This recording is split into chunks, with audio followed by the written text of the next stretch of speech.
I'm coming back to the start where you found me. I'm coming back to your heart. I surrender. Take me.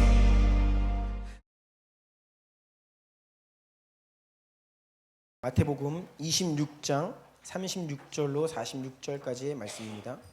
교독하기를 원합니다. 제가 먼저 36절 읽습니다.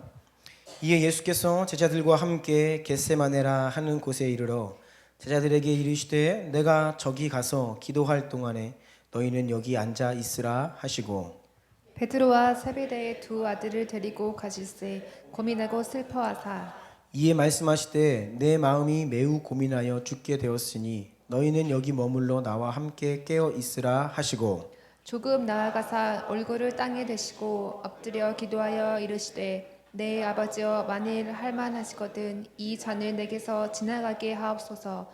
그러나 나의 원대로 마옵시고 아버지의 원대로 하옵소서 하시고 제자들에게 오사 그 자는 것을 보시고 베드로에게 말씀하시되 너희가 나와 함께 한 시간도 이렇게 깨어 있을 수 없더냐. 시험에 들지 않게 깨어 기도하라. 마음에는 원이로되 육신이 약하도다 하시고 다시 두 번째 나아가 기도하여 이르시되 내 아버지여 만일 내가 마시지 않고는 이 잔이 내게서 지나갈 수 없거든 아버지의 원대로 되기를 원하나이다 하시고 다시 오사 보신즉 그들이 자니 이는 그들의 눈이 피곤하 밀러라. 또 그들을 두시고 나아가 세 번째 같은 말씀으로 기도하신 후 이에 제자들에게 오사 이르시되 이제는 자고 쉬라. 보라 때가 가까이 왔으니 인자가 죄인의 손에 팔리느니라. 함께 읽습니다. 일어나라 함께 가자. 보라 나를 파는 자가 가까이 왔느니라.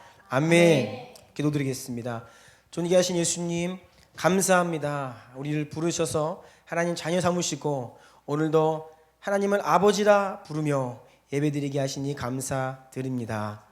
우리 안에 육신 또 습관적으로 형식적으로 하려 하는 것들을 다 패하시고 우리의 마음의 중심이 전심을 다해 진심으로 주 앞에 사랑을 고백하고 경배를 드리고 또 하나님께서 이 시간 우리에게 주시는 말씀 앞에 순전히 반응하는 시간이 되게 하여 주옵소서. 성령님은 말씀과 함께 역사하시는 분이십니다. 말씀 가운데 강력히 역사하여 주옵소서. 보혈로 우리를 덮으시고 홀로 주관하시고 주장하시고 역사하여 주옵소서. 예수님의 이름으로 간절히 기도드리옵나이다. 아멘. 우리 주변에 있는 분들이랑 이렇게 인사합시다. 당신은 존귀한 하나님 자녀입니다. 네. 존귀한 자녀입니다.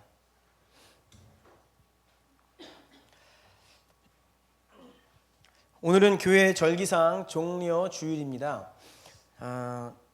예수님께서 십자가를 지시기 한 주 전에 예루살렘에 입성하실 때 온 백성들이 종려나무 가지를 흔들면서 예수님을 환영하며 맞이했습니다. 종려나무는 야자나무를 말합니다. 사람들이 외쳤습니다. 호산나 다윗의 자손이여. 호산나라는 뜻은 이제 구원하소서라는 이 시편에 기록된 하나님 말씀을 인용하면서 외친 겁니다. 성경에서 예언하고 약속한 우리의 구원자 메시아가 바로 예수님이시다라고 사람들이 환호하면서 예수님을 맞이했지요. 물론 우리가 잘 알다시피 이러한 이 군중들의 민심은 불과 일주일 만에 예수님께 환호했던 이 민심이 일주일 만에 완전 돌아서서 못 박아 죽여라 라는 목소리를 바뀌었죠. 그래서 오늘 절기상으로는 오늘이 종려주일, 예수님께서 예루살렘 성에 환호 가운데 들어가시는 입성하시는 그 주일이고요. 이번 한 주를 고난 주간으로 우리가 지내고 또 다음 주일은 부활 주일입니다. 오늘 고난 주간 맞이하며 위대한 유산 7번째 시간 제목 같이 한번 읽어보겠습니다. 시작. 기도와 금식은 특별한 일이 아니라 삶 전체의 라이프 스타일이 되어야 한다. 네, 이런 제목으로 하나님 말씀 나누기를 원합니다. 1. 고난 주간만을 위한 특별한 일보다는 라이프스타일 영성을 추구해야 한다. 여러분 신앙생활의 내용 가운데에 어느 특정한 기간만을 위한 것은 없습니다. 또 특별한 대상만을 위한 복음의 요소는 없습니다. 복음의 모든 본질적인 요소, 신앙의 내용들은 언제나 모두에게, 우리의 삶의 모든 영역에 균형 있게 항상 강조되어야 합니다. 이러한 측면에서 우리는 고난주간이나 또는 사순절, 이 기간을 대하는 우리의 태도를 되돌아볼 필요가 있습니다. 일반적으로 교회는 이 기간 동안 기도와 금식을 장려하죠. 그리고 미디어나 축제, 오락, 유흥 이런 것들을 삼가하도록 하며 또 경건한 생활을 해야 한다. 더 나아가서는 구제와 봉사활동에 참여해야 한다고 강조하기도 합니다. 그런데 여러분, 우리가 이러한 고난주간에 행해지는, 또 교회에서 장려하고 있는 이러한 일들을 무엇을 위해서 우리가 이것을 하는지 고민이 필요합니다. 제가 좀 살펴보았습니다. 교회적으로 또 교회 연합기구에서 또 여러 목사님들이나 신학자들의 어떠한 그 고난주간을 어떻게 지내야 되는지에 대한 어떤 글들, 자료들을 제가 좀 많이 찾아보았는데요. 내용들이 비슷비슷합니다. 어디 보니까 이렇게 기록되어 있더라고요. 고급스러운 장소나 화려한 음식점 찾는 것을 삼가해야 한다. 죄에 대한 회개 기간으로서 우리가 이 한 주간 정진해야 한다. 마치 즐거운 일, 기쁜 일을 하면 안 될 것 같은 분위기라는 겁니다. 제가 어느 교회를 보니까 이 고난 주간 이 교회 강대상과 강단을 우리 저 뒤에 걸려 있는 우리 면류관 같은 거 있잖아요. 뾰족한 예수님 쓰신 면류관, 그거를 빨갛게 물들여 가지고 가득해요. 강대상이 가득하고 여기 강단이 가득해요. 그래서 제가 저거 준비하는데 돈 많이 들었겠다. 면류관으로 막 가득한 겁니다. 막 말씀을 듣는데 부담스럽겠죠. 막 예수님 면류관이 그 안에 가득해요. 그러면서 목사님이 뭐라 그러시냐면, 주님이 고통받으시고 고난받으신 한 주간인데 우리가 어떻게 웃고 떠들고 좋은 거 먹고 마시냐. 다 금식하고 교회에 나와서, 특히 금요일 날은 예수님 그 십자가에 올라가신 날이니까 그날은 다 나와야 된다. 그래가지고 우리가 통에 자복하면서 십자가를 보고, 그리고 다음 주일은 기쁘게 부활 주일. 네.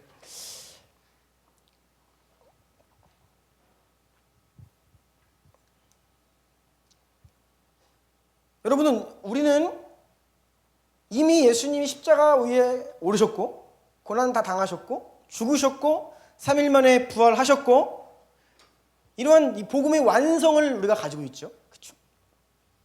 우리 완성된 복음을 믿고 붙들고 있습니다.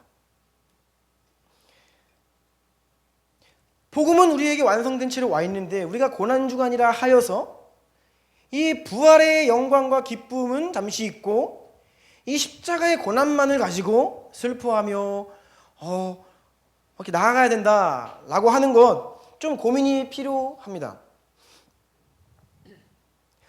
제가 생각할 때에 이 우리 믿음의 가장 주요한 감정은요, 기쁨이에요. 즐거움입니다. 여러분 믿으세요?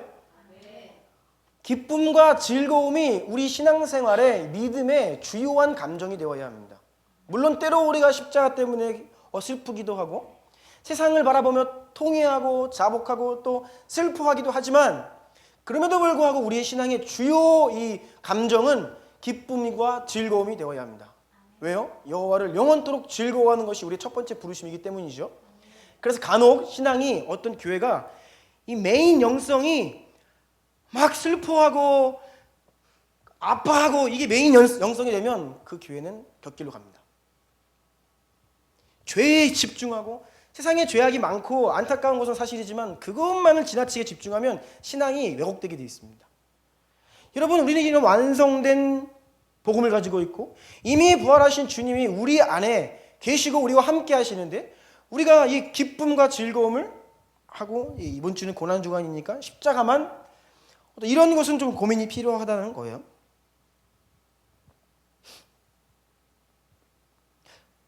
물론 우리 가운데 마음밭이 좋은 분들은 교회에서 함께 슬퍼합시다 그러면 슬퍼하고 기뻐합시다 그러면 이게 잘 적용되는 분들이 계십니다. 저 개인적으로는 이 고난 주간에 굉장히 이런 고난을 묵상하고 이렇게 오다가 이 주일날 주님 부활하셨으니까 기쁨으로 전하니 잘 안 된다는 거예요. 제 안에. 네. 여러분 그 내 생의 마지막 한 달이라는 책 아십니까? 이것은 한 달 시한부 인생을 선고받았다라고 우리 모두가 가정을 하고 정말 한 달 후면 내가 죽어요. 그렇게 믿고 생각하고 매일매일 정말 인생의 본질적인 것들을 고민하면서 지내도록 하는 책입니다. 미국에서 나온 책인데 이 책이 한국 교회도 좀 이렇게 퍼지고 이것들을 가지고 적용했던 교회들이 좀 있습니다. 정말 죽는 거예요. 그래서 마지막 날에는 장례식도 치릅니다. 내가 관 속에 들어가고 그렇게 돼요. 저도 예전에 어디 가서 이렇게 훈련 받을 때 관 속에 들어간 적이 있습니다. 여러분 관 속에 들어갔다 나오신 분 계세요? 여기 이 중에? 저는 진짜 사람 장의사가 만든 그 관에 수의를 입고 제 얼굴까지 다 덮고 꽁꽁 묶고선 제가 관 속에 들어간 적이 있어요. 그래서 뚜껑 닫습니다. 아무것도 숨 막히고 깜깜하게 들어가요. 왜 했냐? 그리스도 안에서 우리가 죽었다는 것들을 한번 경험해 봐라. 좀 실제적으로 일종의 퍼포먼스죠. 유익이 있습니다. 유익이 있고 이 폐쇄공포증 있는 사람들은 못 들어가요. 공포스러워서.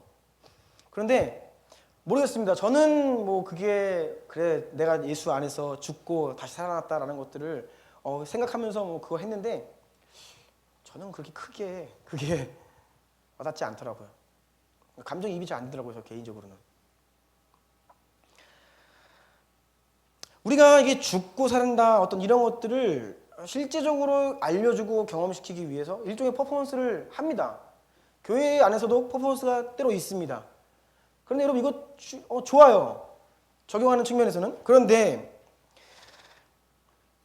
여러분 우리가 이 고난주간을 어떤 그러한 일종의 십자가 퍼포먼스의 형식으로 우리가 조금 그것을 알자? 라고 한다면 문제가 있습니다. 이게 간단한 게 아니에요. 우리가 예수님을 인격적으로 만나고 진정으로 회심을 체험할 때 정말 내가 죽고 예수로 사는 것들을 경험하죠. 근데 그것은 영적인 세계에서 벌어지는 일이지 우리가 육신으로 우리의 오감으로 무언가가 그것을 공감되는 것이 아닙니다. 그래서 이 한 주를 어떻게 지내야 하는가에 대한 많은 아티클들 제가 보니까 이런 말들이 많이 있어요. 그리스도의 고난에 동참하자. 여러분 만약 우리가 이 한 주 고난 주간에 여러 가지 것들을 교회에서 장려하고 이렇게 합시다 저렇게 합시다 이야기를 하는데 그 이유가 그리스도께서 우리를 위해 당하신 그 고난에 동참하고 그 고난이 얼마나 큰 것인지를 조금 체험하기 위해서 하는 것이라고 한다면 여기는 많은 문제가 있습니다. 첫 번째, 먼저 예수님께서 지신 십자가 그 고난은 우리가 동참하거나 공유할 수 있는 성격의 것이 전혀 아닙니다. 그건 유일한 것이고 우리가 이해할 수 없는 것입니다. 가끔 이 기아 체험이라는 거 있습니다. 아프리카의 난민들이나 굶어 죽어가고 있는 친구들 이해하기 위해서 며칠 굶으면서 체험을 하고 그래서 그들 돕자 뭐 이런 거 있어요. 물론 굶는 친구들을 얼마나 배고플까 한 끼 뭐 하루 며칠 굶으면서 체험할 수 있죠. 경험할 수 있습니다.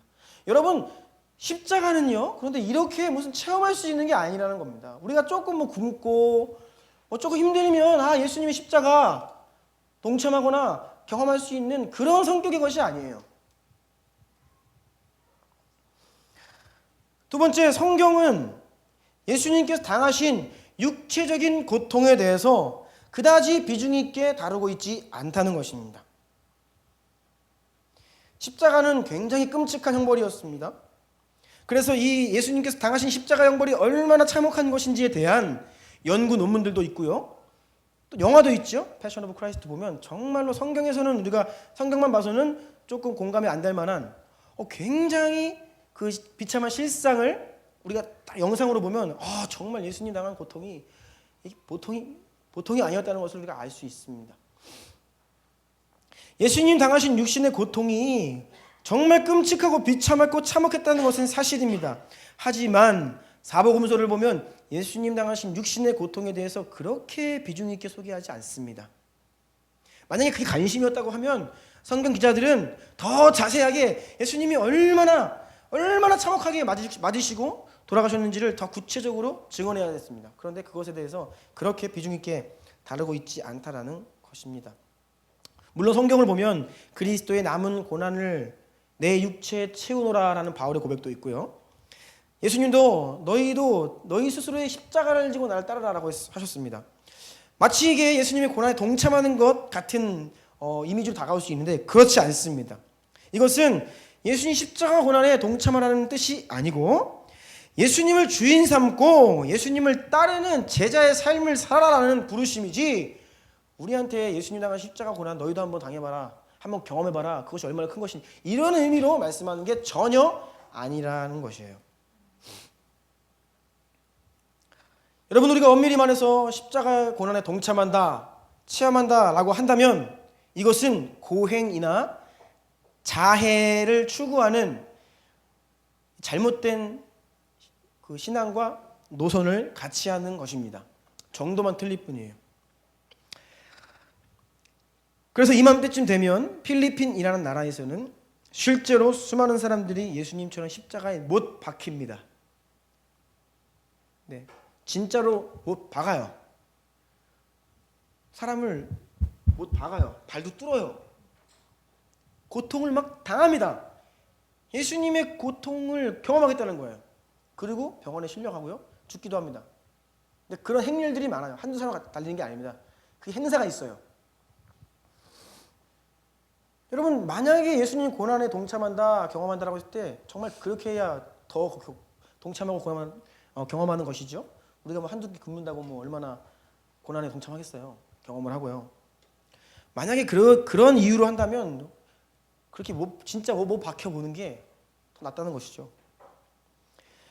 여러분, 이슬람에 두 종파가 있습니다. 시아파와 순니파가 있죠. 이 IS는 순니파의 극단적인 순니파가 IS입니다. 이 순니파가 전 세계 무슬림들의 80%입니다. 다수예요. 소수 20%가 시아파라는 소수파인데 이 종파는 이란 그리고 이라크 국민의 한 50% 이상이 이 시아파입니다. 이 소수파인 시아파들 가운데 1월에 축제가 있습니다. 이게 아슈라라는 축제인데 들어본 적 있으십니까?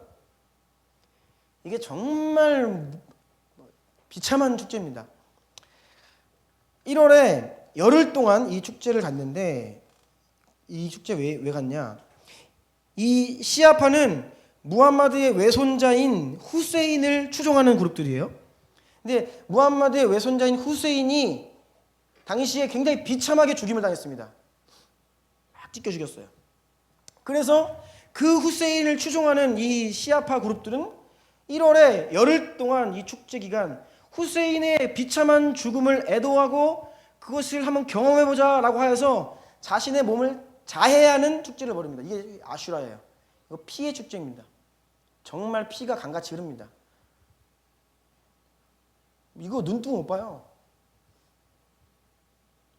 제가 이거 자료 찾다가 깜짝 놀랐습니다. 줄 끝에 날들을 달고요, 모든 남자들이 등을 춥니다. 계속 하루 종일. 근데 약간 황홀경에 빠져가지고 계속 본인들이 뭔가 이게 조금 그런 황홀 의식이에요. 그래서 알라가 그 후세인이 그 영이 나를 금방 낫게 해준다. 우리는 이렇게 해도 안 죽는다. 그러면서 계속, 그래서 온 등이요 처참하게 그렇게 하고 피를 철철 흘리고, 여러분 진짜 이런 말 막 칼로 찍어요. 진짜 이게 강도가 조금 무슨 고행한다는 수준이 아닙니다. 거의 죽을 정도로 온몸을 막 찌르고 막 그럽니다. 10일 동안. 무서운 축제입니다. 왜요? 자기들이 추종하는 그 후세인의 고통을 동참하겠다는 거예요. 우리가 고난주간을 지낼 때에 예수님의 고난에 동참한다라고 하면 강도는 늘 다르지만 이런 비슷한 맥락의 영성과 그 맥을 같이 한다는 것을 우리가 기억해야 될 필요가 있습니다. 저는 고난주간을 의미 없이 보내자는 것이 아닙니다.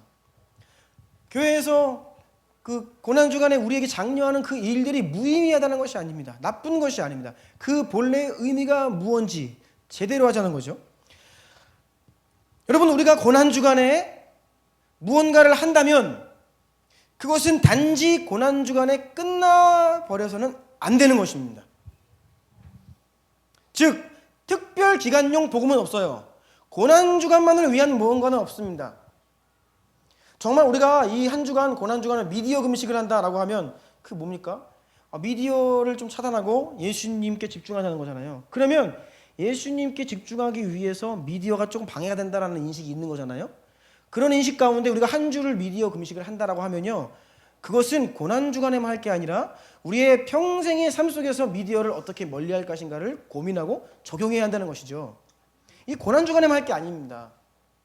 만약에 이 한 주 금식을 한다라고 했을 때에 그 금식의 의미가 참되다고 하면 고난주간에만 할 것이 아니라 우리의 삶 전체를 통해 우리가 금식의 삶을 살아야 된다는 거예요. 라이프 스타일이 아니라 특별한 기간에만 강조되고 잠깐 그 기간에만 하게 되면 이러한 신앙은 결국 인위적이고 의식적이고 형식적으로 흐릅니다. 여러분, 형식적인 게 종교거든요. 종교로 흐른다는 거예요. 여러분, 이 형식주의가 얼마나 비참하고 허상이 많은지 아십니까? 브라질에 카니발 축제라는 것이 있습니다. 세계 3대 축제 중에 하나입니다. 이 카니발 축제 4일, 5일 정도 진행이 되는 축제인데요. 이게 정말 광란의 축제입니다. 음주, 폭력, 성적인 향락들이 그냥 즐기자는 거예요. 완전히 그 사탄의 축제입니다, 여러분. 축제를 앞두고 브라질 정부에서 1억 개 이상의 매년 1억 개 이상의 피임 도구를 살포합니다. 이 한 주 동안에 무슨 일이 벌어지는지 다 알고 있기 때문에 1억 개 이상을 살포해요, 피임 도구를. 그리고 현재 브라질에는 이 카니발 축제의 여파를 통해 태어난 사생아가 1,500만 명이 넘는다고 추산을 합니다. 카니발이 끝나면 절기적으로 정확히 사순절이 시작입니다. 브라질이 가톨릭 국가입니다. 형식주의가 있는 나라인데요. 카니발 일주일간의 그 광란의 축제가 끝나면 사순절 시작인데 이때부터 교회 사람들이 넘치기 시작해요. 고해성사, 자기 죄를 그냥 고백하러 오는 겁니다. 이게 여러분 이 형식주의의 폐해입니다. 사순절을 앞둔 그 시즌에 카니발을 버리고 즐기고 사순절이 시작되면 참여하는 시간인 거예요.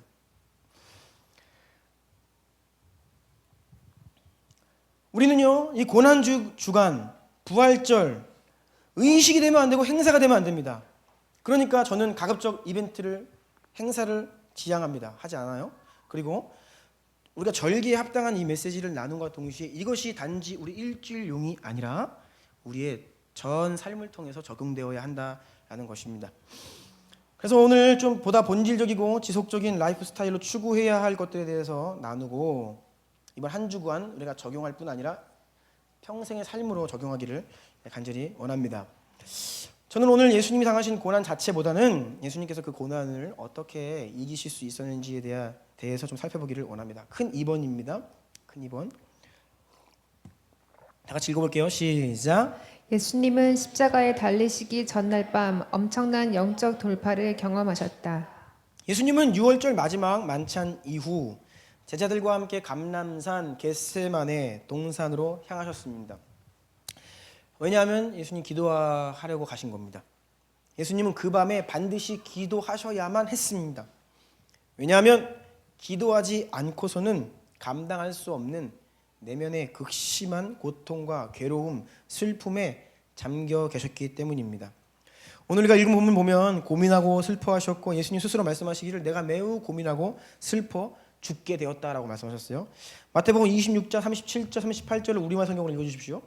예수께서는 슬픔에 잠겨 괴로워하셨습니다. 내 마음이 너무 괴로워 죽을 지경이다. 예수님이 죽겠다 하신 거예요.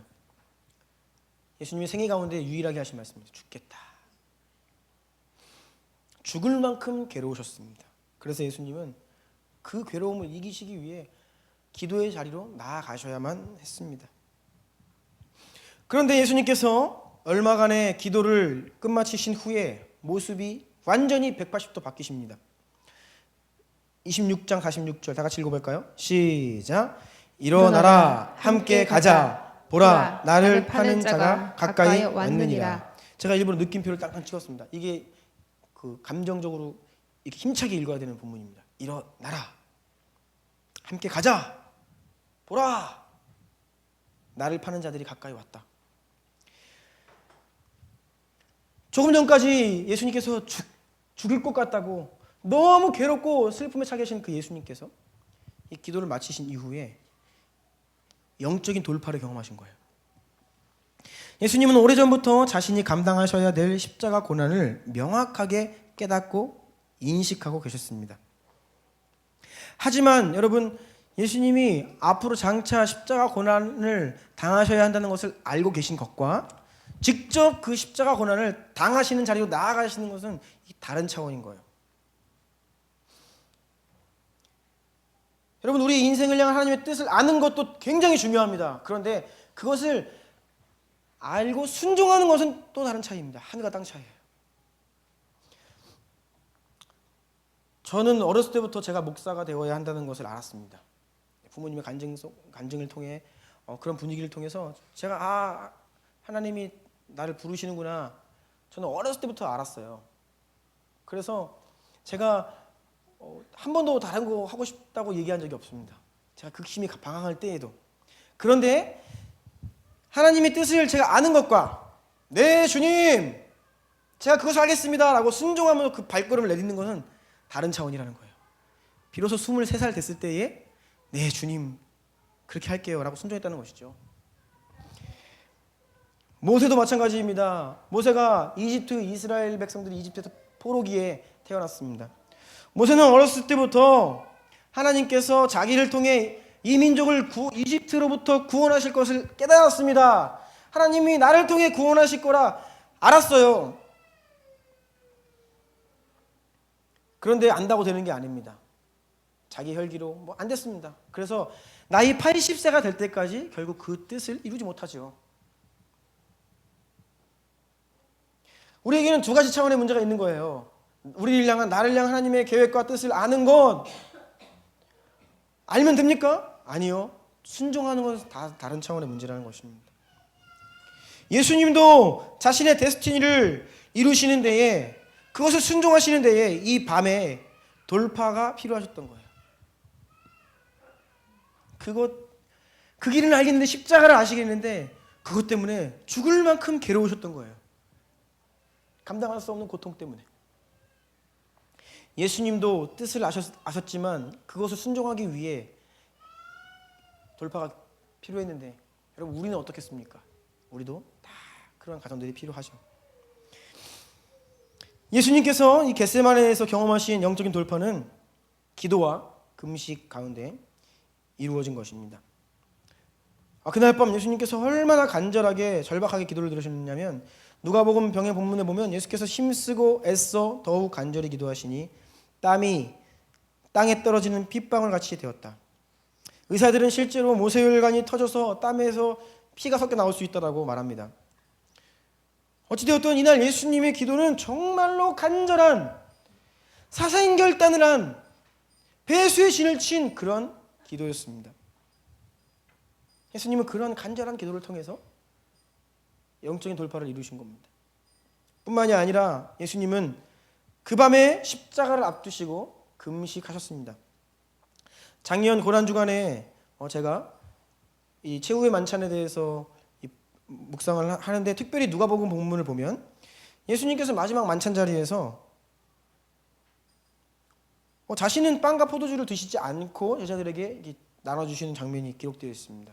그래서 그동안 우리는 마지막 만찬 그러면 예수님이 마지막으로 제자들과 함께 식사하신 것으로 이제 인식을 하는데, 제가 작년에 보다가 자세히 보니까 그게 아닌 것 같아요. 누가복음에는 예수님이 빵을 떼어 주시면서 내가 하나님의 나라에서 먹을 때까지 먹지 않겠다. 그게 지금부터 먹지 않겠다는 뜻이거든요. 우리 성경에는 다시는 먹지 않겠다라고 써 있는데 원문에는 다시라는 말이 없습니다. 안 드세요. 잔도 나눠주시면서 너희끼리 나누라라고 말씀하세요. 그래서 제가 볼 때에는 예수님이 그 밤에 안 드신 것 같아요. 그 자리는 사모하셨습니다. 내가 너희와 함께 마지막 만찬 먹기를 원한다. 그 말은 그 6월절 마지막 식탁 교제를 원하신다는 뜻이었지 예수님이 먹겠다는 뜻은 아니었다는 것으로 저는 보이는데, 그래서 제가 이제 이 자료를 찾으려고 노력을 하는데 어디를 봐도 어느 주석을 봐도 한 명도 신학자들 중 가운데 그렇게 이야기하는 사람이 없어요. 그래서 제가 조금 자신감이 좀 없는데 여러분이 성경을 좀 한번 이런 관점에서 누가복음을 한번 보십시오. 제가 볼 때는 예수님이 안 드셨어요.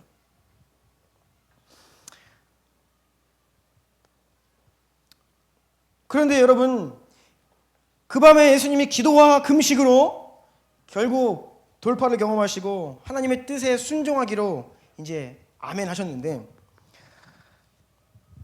우리가 주목할 것은 무엇이냐 하면 예수님께서 그날 밤에 하신 기도와 금식은 특별한 일이 아니었다는 겁니다.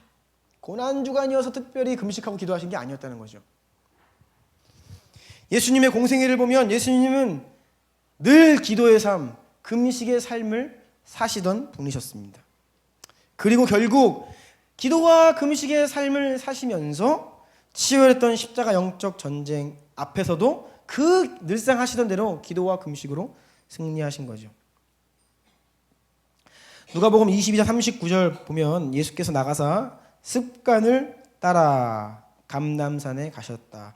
예수님이 늘 예루살렘에 오시면 항상 겟세마네 가셔서 기도하셨습니다. 앞에 십자가가 있어가지고 특별 기도하신 게 아니에요. 늘 하시던 대로 기도의 자리로 나아가셨습니다. 또 예수님은 제자들이 귀신을 못 쫓아서 막 헤매고 있을 때 예수님이 한 번에 귀신을 딱 쫓으십니다. 제자들이 예수님께 여쭤봤어요. 예수님, 왜 우리는 안 되고 예수님이 됩니까? 예수님이 말씀하시죠. 기도와 금식 외에는 이런 유가 나갈 수 없다. 예수님 스스로가 늘 기도와 금식의 삶을 사시며 그렇기 때문에 그러한 영적인 권능이 흘러나온다는 것이죠. 내가 하나님의 아들이기 때문에 권능이 있다라고 말씀하지 않으셨거든요. 기도와 금식이 바로 영적 권능의 이유다 라고 말씀하셨습니다. 큰 3번입니다. 기도와 금식은 그리스도인의 라이프 스타일이 되어야 한다. 금식은 여러분 본래 신앙의 가장 기본적인 요소였습니다. 예수님 당시에 금식은 하나님의 백성들이 일상이었습니다. 일상. 특별한 일이 아니었습니다. 또 신앙에 열심히 있던 자들은 보통 일주일에 이틀 정도 금식을 했습니다. 마태복음 6장 16절부터 18절 다 같이 한번 읽어볼까요? 시작. 금식할 때에 너희는 외식하는 자들과 같이 슬픈 기색을 보이지 말라. 너는 금식할 때에 머리에 기름을 바르고 얼굴을 씻으라. 이는 금식하는 자로 사람에게 보이지 않고 오직 은밀한 중에 계신 내 아버지께 보이게 하려 함이라. 은밀한 중에 보시는 내 아버지께서 갚으시리라. 너희가 금식할 때에 다 하고 있는 거예요. 청중들이 금식을 하라 안 하셨습니다. 다 하고 있는 거예요. 그러니까 너희가 지금 늘상 하고 있는 그 금식할 때 이러한 자세로 이러한 의미로 하는 것이다 라고 알려주시는 것이죠. 그리고 그 18절 보니까 그 금식을 하나님께서 갚아주신다고 말씀하십니다. 금식은 하나님께로부터 하나님이 그걸 기억하시고 갚으시고 은혜를 주신다고 하세요. 그 금식 기도 위에. 예수님의 말씀입니다. 그래서 바리새인들 당시에 자기들이 하는 금식이 자랑이었습니다. 나는 일에 2번씩 금식하고 또 소득의 11조를 드립니다. 11조와 이 금식은요 당시 바리새인들의 기본이었어요. 기본. 다 하는 거였습니다. 다 하는 것. 뿐만 아니라 예수님께서는 이러한 금식이 신랑이신 예수님의 다시 오심을 기다리는 오늘날 모든 교회와 신부인 우리 성도들이 모두가 해야 될 것이 바로 금식이다라고 말씀하셨어요. 마가복음 2장 19절 읽어주십시오. 읽어주시겠어요? 나는 일에 2번씩 금식하고 또 소득의 11조를 드리나이다 하고 예, 그 밑에 마가복음 2장 19절 시작. 예수께서 그들에게 이르시되 혼인집 손님들이 신랑과 함께 있을 때에 금식할 수 있느냐 신랑과 함께 있을 동안에는 금식할 수 없느니라 그러나 신랑을 빼앗길 날이 이르리니 그 날에는 금식할 것이니라. 네, 예수님께서 육신으로 함께 계시는 동안에는 그 기쁨을 누리되 신랑을 빼앗기는 날, 그것은 예수님이 부활하시고 승천하신 이후 지금 우리의 모습을 말합니다. 예수님이 육신으로는 우리와 함께하고 계시지 않습니다. 앞으로 장차 다시 오실 거죠. 그러니까 지금 우리가 예수님을 기대하고 고대하고 갈망하고 어서 오십시오. 지금 신랑이 우리 옆에 계시지 않아요. 이때는 교회가 신부들이 금식해야 한다라고 말씀하신 거예요. 즉 지금 오늘날의 모든 교회는 금식해야 할 때입니다. 성경 전체가 이 금식에 대한 내용으로 온통 가득 차 있습니다. 성경에는 40일 금식 기도한 세 사람이 등장합니다. 예수님, 모세, 엘리야. 그런데 여러분 이 세 분은 성경에서 가장 능력을 많이 행한 세 분입니다. 능력의 아이콘, 당연히 예수님이시고 그 다음으로 따지자면 모세하고 엘리야입니다. 표적과 기사를 가장 많이 행한 예수님을 제외한 두 분, 바로 모세와 엘리야. 이들 특징은 40일 금식 기도 한 사람이었어요. 모세는요 예수님을 제외하고 인간의 얼굴에서 광채가 났던 유일한 사람입니다. 예수님이 변화산에 오르셨을 때에 얼굴에서 광채가 나시고, 또 사도 요한이 요한계시록에서 환상 가운데 예수님을 보는데 그 예수님의 얼굴이 빛나는 것을 보죠. 이런 예수님이 두 차례 빼고는 사람의 얼굴에서 빛이 난다. 모세가 유일한데 바로 모세가 40일 금식을 하고 내려온 이후에 이러한 일들이 일어났죠.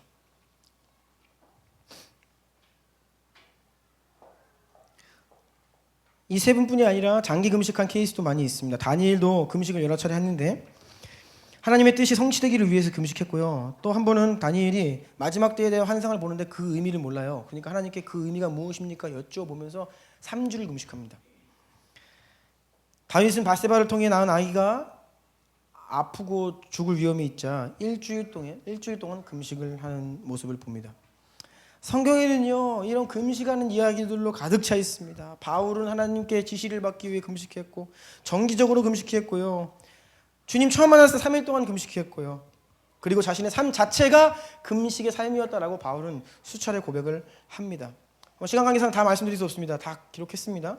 그리고 집단 금식 사례도 나옵니다. 한두 사람이 한 게 아니라 전체가, 온 나라가, 온 백성이 집단적으로 금식을 하며 기도하는 일들이 많이 있었어요. 일마다 때마다. 특별히 세례 요한은 그 삶 자체가 금식의 삶이었죠. 얼마나 강도 있게 금식의 삶을 살았냐면 요한은 와서 먹지도 않고 마시지도 아니하며 사람들이 귀신에 들렸다라고 이야기할 만큼 요한은 금식을 했습니다. 세례 요한이 성경에 등장하는 인물들 가운데 자신을 향한 하나님의 뜻을 가장 분명하게 인식하고 순종했던 사람 중에 하나거든요. 그 삶의 특징은 금식이었다는 것입니다. 다 금식한 자들, 큰 능력과 권능 가운데 하나님의 뜻을 행하고 순종하고 그 길을 따르고 또 민족의 위기 앞에 주님의 뜻 앞에 서기를 원할 때 금식하고, 이러한 일들로 성경에는 가득 금식 이야기들로 가득 차 있다는 것입니다. 성경뿐이 아닙니다. 성경이 완성되고 초대교회 당시 보통 초대교회는 일주일에 이틀을 금식했습니다. 수요일과 금요일. 역사 기록이 남아있어요. 네, 초대교회 때에도 이틀을 금식했어요. 앤드류 머리 연구에 따르면 지난 기독교 교회 역사 속에서 커다란 부흥을 주도했던 성령의 기름 부음이 있었던 사람들은 모두가 예외 없이 정기적으로 금식을 하는, 즉 금식의 삶을 사는 사람들이었다라고 이야기합니다. 찰스 핀이라는 분은 미국 제2차 대학생 운동을 주도했던 분인데, 이분은 자신의 설교에서 권능이 나타나지 않으면 즉각 그때마다 금식 기도 들어갔다고 합니다. 그리고 금식을 마친 이후에 다시 그 강단의 능력이 회복되어 사람들이 회개하고 돌아오는 일들을 경험했다고 하고요.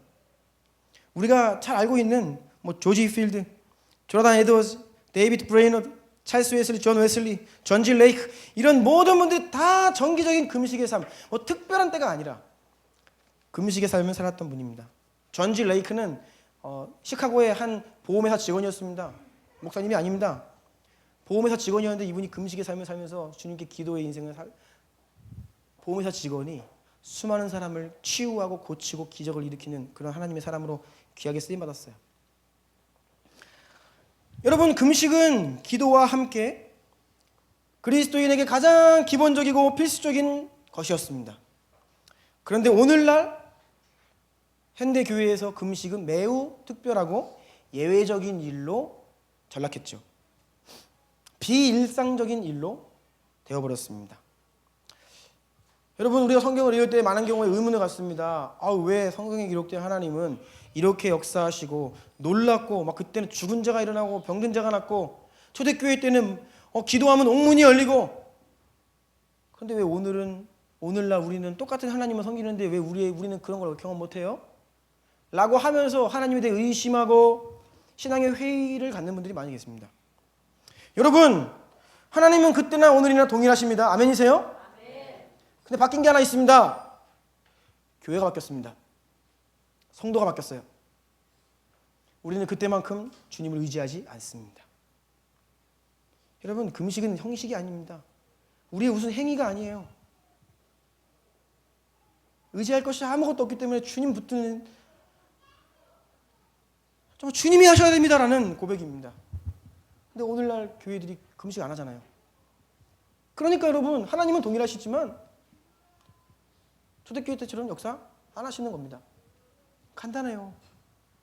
교회가 바뀐 것이고, 교회가 부유해졌고, 교회가 하나님 위에 의지할 게 너무나 많아졌어요.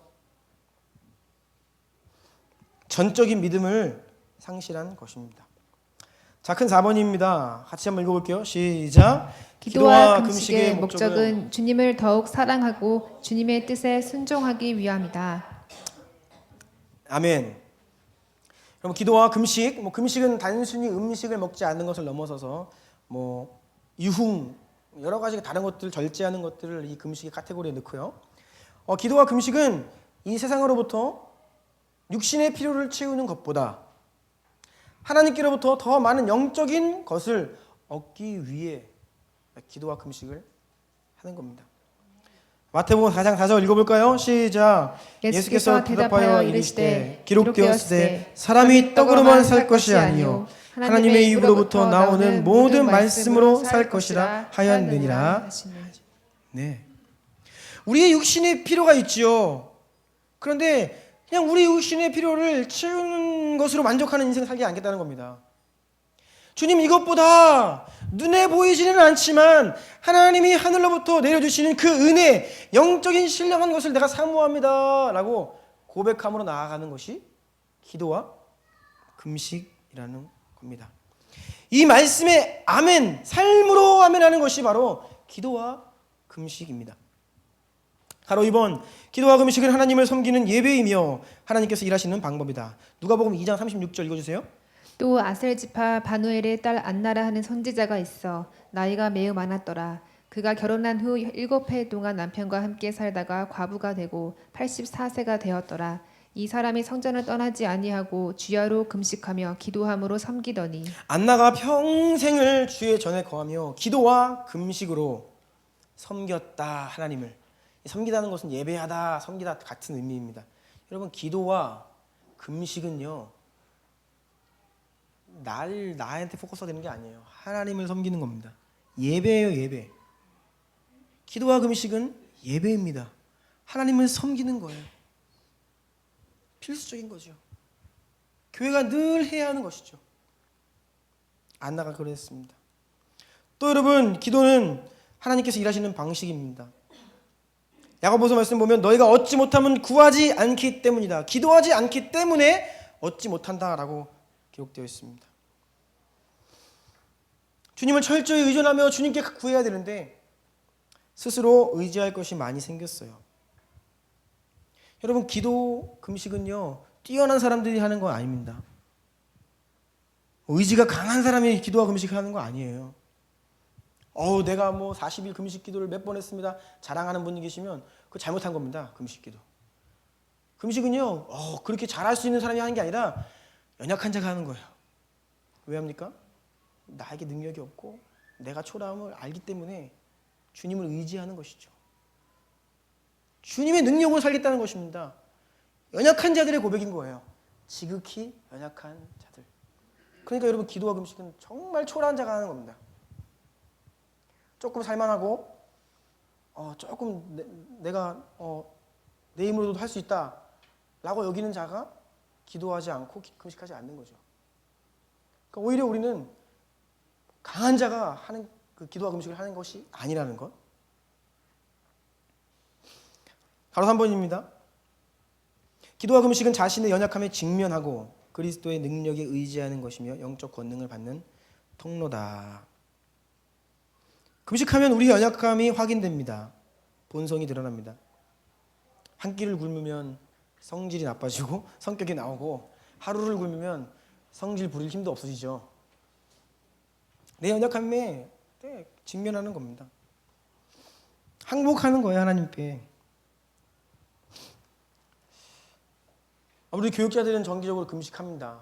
우리 백 전사님은 늘상 금식을 많이 하시고, 저 박 전사님도 2년 전부터 우리가 금요일 날은 금식데이 하자 해서 이제 금식을 나름대로 하고 있습니다. 여러분, 이 금식이 대단해서 하는 게 아닙니다. 금식하는 사람이 대단한 게 아니에요. 제가 박 전사님한테 금요일 날 금식합시다 같이 이렇게 해놓고선 제가 뒤에서 몰래 음식 먹는 적도 많아요. 죄송합니다. 네, 아직까지 얘기 안 드렸는데 몰래 먹은 적이 있다고요. 왜요? 배고프니까. 네. 여러분, 대단한 사람이 금식을 하는 게 아니에요. 한 끼만 굶어보세요. 먹고 싶은 게 얼마나 많은지 모릅니다. 아무것도 아닌데요. 제가 그렇게 혼자 뒤에서 그런 거 까먹으면서 나중에 주님 오시면 다 내 인생이 낱낱이 드러나는데 우리 성도들이 날 보면서 얼마나 비웃을까. 금식한다 그러더니 뒤에서 알면서도 먹게 돼요. 그런 적이 있다고요, 제가. 금식은 여러분 자랑할 게 아닙니다. 더 의지하고 싶은 거예요, 주님을. 왜 하필 금요일이냐? 금요일 예배 앞두고 힘들잖아요. 기력이 없고. 근데 하나님이 그걸 원하십니다. 내가 잘 먹고 기력이 있고, 그래 오늘은 힘이 좀 난다, 그래 한번 해보자, 이게 아니라 힘없고 힘 빠지고 못하겠다, 이럴 때 하나님이 일하시는 거예요. 그래서 육신은 힘이 없고 연약하지만 은혜는 더 많은 것이죠.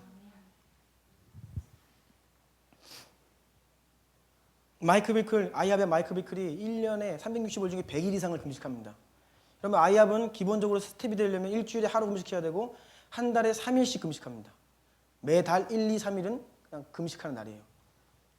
그리고 일주일 동안 기도실에 몇 시간 이상 거한다. 이런 기본적인 서약을 한 사람이 아이합에서 이제 스텝을 할 수 있습니다. 그냥 기본이에요. 이게 특별한 게 아니라요. 기본. 다 아는 거. 그래서 마이크 비클 하루는 하나님께 말씀드렸대요. 하나님, 내가 금식하기 너무 힘들어요. 말씀을 전해야 되는데 기력도 없고 힘도 없고, 내가 밥 잘 먹고 힘내면 가서 오늘 힘있게 설교할 수 있겠는데 너무 힘들어서 설교 못하겠습니다. 그때 하나님이 말씀하셨다는 거예요. 내가 그걸 원한다.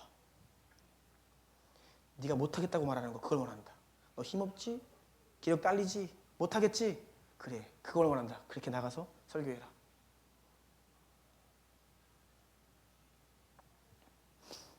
우리가 잘 먹고 힘내면요 잘 할 것 같죠? 그렇지 않습니다.